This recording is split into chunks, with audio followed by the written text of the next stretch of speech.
The days that followed the cement truck incident were nothing short of a storm, just not the kind Karen had expected. By Monday morning, Tom's lawyer, Carol, had already filed official reports with the county, the HOA board, and the cement company. The sheriff's office sent over a full incident summary. The cement company's insurance investigator showed up at Tom's property with a clipboard and a grim expression. "Sir," the investigator said after reviewing the footage, "you were more than clear. Signs, warnings, letters. You're not liable for a dime." Tom nodded. "I know." Meanwhile, Karen's version of events began to crumble faster than her bridge plan.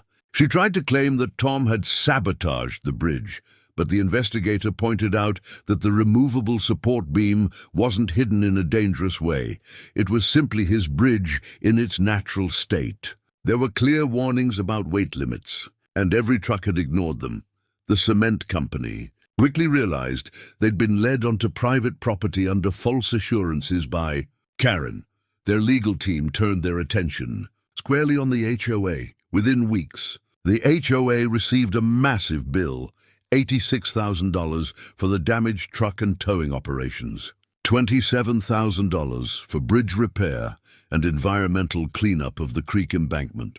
Legal fees piling on top of that, and none of it was Tom's responsibility. The fallout hit Karen like a tidal wave. The HOA board, furious over the financial disaster, held an emergency meeting. Residents who'd once blindly supported her were now demanding answers. Videos of her waving the cement truck through circulated through the neighborhood like wildfire. Tom didn't even have to attend the meeting. Carol did that for him. By the end of the night, Karen was unanimously voted out as HOA president. The very same people who had rolled their eyes at Tom's warnings were now whispering about how he was right all along. Tom rebuilt his bridge, stronger and smarter. Steel beams, reinforced planks, and a locking gate with surveillance cameras on both ends. This time, no one would cross without his permission. He even added a final touch, a polished metal sign at the entrance of the bridge that read, "Private property trespass at your own expense." One evening, as the sun dipped low and painted the creek gold, Tom leaned against his fence, watching the new bridge stand firm and unbothered. Karen had moved out of the neighborhood quietly after a few months, her reputation shattered. The HOA had to raise dues to cover the massive payout, a bitter pill for those who had cheered her on. And Tom, he didn't brag. He didn't need to. Every time he drove across his bridge, gates swinging open smoothly, cameras watching, signs shining in the sun, that was his victory. Sometimes revenge isn't loud. Sometimes it's just a man, a bridge, and a smile, knowing that arrogance met its match in quiet, calculated justice. Tom had spent the last few weeks playing defense, but as the cracks in his bridge widened, something inside him hardened. Karen wanted a war. She'd just stepped onto a battlefield she didn't even understand. The first thing Tom did was visit the county recorder's office. He pulled every property map, every deed, and every easement document he could find. Hours later, he walked out with a thick folder under his arm and a quiet smile on his face. Legally, the bridge and the entire access road leading to it were 100% his property. There were no HOA easements, no shared rights, no legal gray areas. It was his. End of story. Next, Tom contacted his lawyer, a no-nonsense woman named Carol, who dealt with more than her share of HOA disputes. She reviewed the paperwork and nodded. "You've got them. Start documenting everything. Every sign, every truck, every incident." Tom got to work. He installed motion-triggered security cameras at both ends of the bridge. They were discreet but crystal clear, recording license plates, faces, and timestamps. Then he set up weight sensors under the planks, connected to a small monitor in his house. Now, whenever a vehicle crossed, he could see exactly how heavy it was. He also replaced his polite warning signs with large, unmistakable notices. "Private property, no heavy vehicles, trespassers will be fully liable for damages." 2 days later, he found those signs ripped out and tossed in the creek. Classic Karen. She thought she could erase reality with arrogance. Tom didn't react. He just replaced the signs with metal ones, this time cemented into the ground. Then he called a local construction buddy to help him quietly modify the bridge. Together, they installed a removable support beam underneath. When in place, it could hold Tom's pickup easily. But if removed, any heavy vehicle would cause the planks to drop and lock, making the bridge sag just enough to trap a truck without endangering lives. It was like a hunter setting a snare, legal, non-destructive, but incredibly effective. Meanwhile, Karen was getting bolder. At one HOA meeting, she bragged, "Tom will come around eventually. He can't stop progress." Tom just smiled, because progress in this case was about to meet physics and property law in a very expensive way. Late one night, Tom double-checked his setup. Cameras were rolling, signs were visible, beam was removable in less than a minute. Everything was perfectly legal. All he had to do was wait. He didn't have to provoke Karen. She was predictable. She'd send another truck soon, maybe tomorrow, maybe next week. But it didn't matter. The moment they ignored his warnings again, Tom's trap would spring, not with violence, but with undeniable evidence and consequences. For the first time in weeks, Tom slept peacefully, because now he was in control. The morning it happened began deceptively calm. A crisp breeze rustled through the oak trees, and sunlight glimmered off the creek like broken glass. Tom stood in his workshop sipping coffee and watching his monitor.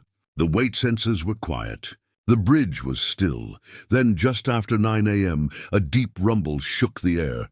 Tom glanced at the screen. A massive red cement truck was approaching from the subdivision side. Behind it, like a self-appointed queen leading her troops, Karen's white SUV followed. Even through the camera, Tom could see her smug grin as she waved the driver forward like a general signaling charge.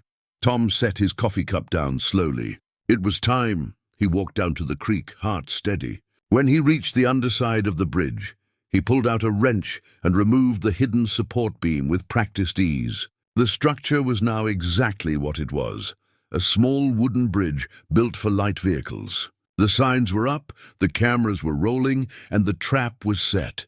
The cement truck rolled forward, ignoring every warning sign. The bridge began to groan, low and ominous, like a beast waking from a long sleep. Birds scattered from the trees. The driver hesitated for a moment, but Karen shouted something from her SUV window and waved him on.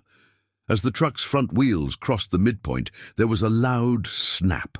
The planks sagged, and the rear tires sank into the newly unsupported section. The truck lurched forward violently before getting stuck, half on the bridge, half dipping toward the creek. Tom didn't panic. He calmly pulled out his phone and began recording from multiple angles. The truck wasn't going anywhere. It was wedged in perfectly. The creek bubbled below, water splashing against the hanging tires. Karen jumped out of her SUV, face twisting from smugness to shock. "What did you do?" she screamed, pointing at Tom like he'd just committed treason. Tom held up his camera. "I didn't do anything. You trespassed.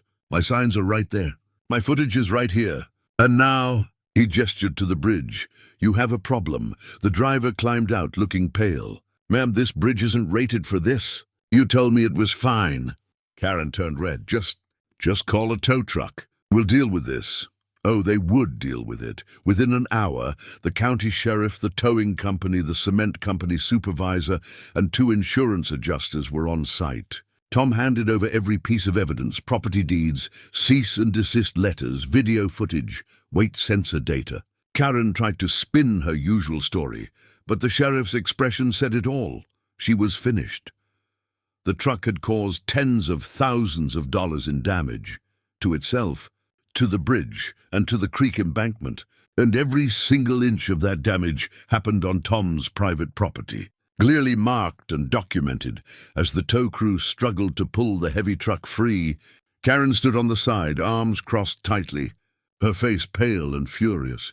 For once, she had nothing to say. Tom didn't gloat. He didn't need to. The trap had sprung flawlessly. Tom Harrison loved his quiet little corner of the countryside. His house sat on 5 acres of green land, surrounded by tall oaks and a small creek that ran like a silver ribbon through the property. Across that creek was a modest but sturdy wooden bridge, built by Tom's grandfather decades ago. It wasn't fancy, but it was more than enough for Tom's pickup truck, his tractor, and the occasional delivery van. For years, life was peaceful. That all changed when the neighboring development began expanding. A newly formed HOA had taken control of the subdivision down the road, and at its head was Karen Whitmore, a woman with a sharp haircut, sharper tongue, and an ego big enough to have its own zip code. Karen saw Tom's land not as private property, but as an obstacle to her vision of easier construction access for the neighborhood project. One afternoon, Karen arrived at Tom's house, clipboard in hand. "Tom," she said with that fake smile people wear when they're about to do something awful, "the construction crews are having a hard time accessing the rear lots. Your little bridge offers the shortest route. We'll be using it for cement trucks and deliveries for the next few months." Tom raised an eyebrow.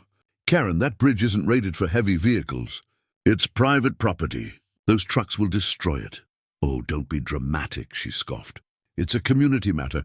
You should be honored to help improve the neighborhood." Tom stood firm. "The answer is no. That bridge can't handle the weight, and I won't give permission." Karen gave him that look, half disbelief, half condescension. She left without another word, but Tom had a sinking feeling she wasn't done. The very next morning, Tom heard a low rumble. When he stepped outside, his jaw dropped. A massive cement truck was crawling across his wooden bridge. The planks creaked and groaned under the weight, like an old man's knees on a winter morning. Tom waved frantically, but the driver kept going. Karen stood on the far side of the creek, hands on her hips, smug as ever. By some miracle, the bridge didn't collapse right then. But Tom could see splintered boards and warped beams. The structure was damaged. Furious, he stormed across to confront Karen. "I told you no!" he shouted. She shrugged. "It's just a bridge, Tom. Don't be so territorial. We'll be using it all week." That night, Tom inspected the damage with a flashlight. The underside beams were cracked in 2 places, and some support bolts had loosened. It was clear one more heavy vehicle might finish the job, and as Tom stood in the dark, listening to the water rush beneath the bridge, a thought started forming in his mind. He'd tried to be polite. He'd warned her. But if Karen wanted to play games, he could play smarter. This was no longer just about a bridge. It was about boundaries, and Tom wasn't the kind of man to let someone walk all over his. The next morning, Tom brewed his coffee and stepped onto the porch, hoping the chaos from yesterday was just a bad dream. But the sight that greeted him made his blood boil all over again. Another cement truck, this one even larger, was idling by the bridge. A crew of construction workers were waiting, chatting casually, as if this was their access road. And there she was again, Karen Whitmore, queen of the HOA, standing like a general overseeing her troops. Tom stormed down toward the creek, his boots crunching on gravel. "What on earth do you think you're doing?" he barked. Karen didn't even flinch. "Tom, relax. We're on a schedule. The contractors need this route. You'll get used to it. This is private property. That bridge is already damaged from yesterday's stunt. I'm not giving you permission, and if another truck crosses it, it's going to break." Karen gave a little laugh, light, dismissive, and infuriating. "You're exaggerating. It held up fine yesterday. Besides, our HOA charter gives us easement rights for community development." Tom froze. "No, it doesn't," he said slowly. "I've read your charter, and my property is not part of your HOA. Her smile faltered just slightly, but she recovered. "Then maybe you should be more cooperative if you want good neighbors." The second cement truck crept forward, despite Tom's shouting. The bridge groaned like a wounded animal, boards bending dangerously under the weight. Tom filmed everything on his phone, narrating the date and time. When the truck made it across, he hurried underneath to inspect. The damage was far worse than yesterday. Split beams, loosened joints, and one support strut hanging at an angle. It was a miracle it hadn't collapsed outright. Tom confronted Karen again later that afternoon. "You're going to pay for these damages," he said firmly. I have footage, and this is on you. Karen crossed her arms. Good luck with that. The HOA's lawyers will eat you alive. Besides, no one forced you to build a weak little bridge. Her arrogance was staggering. Over the next week, more trucks followed, dump trucks, flatbeds, cement mixers. Tom filed multiple complaints with the county, but since it was a civil matter, they did little, more than tell him to work it out. His insurance company confirmed the bridge wasn't covered for commercial vehicle damage. Tom even sent Karen a formal cease and desist letter by certified mail. She laughed about it at the next HOA meeting, calling him the paranoid bridge troll in front of the entire neighborhood. That was the moment something in Tom snapped. He realized that logic and politeness meant nothing. To people like Karen, she thrived on control, on making others bend to her will. And now she thought she had him cornered, but what she didn't know was that Tom had a plan. Underneath his calm exterior, a storm was building. He wouldn't fight her in meetings or petty arguments anymore. No, he was going to beat her at her own game, with cold, calculated precision. The trap was coming, and Karen wouldn't see it until it was far, far too late.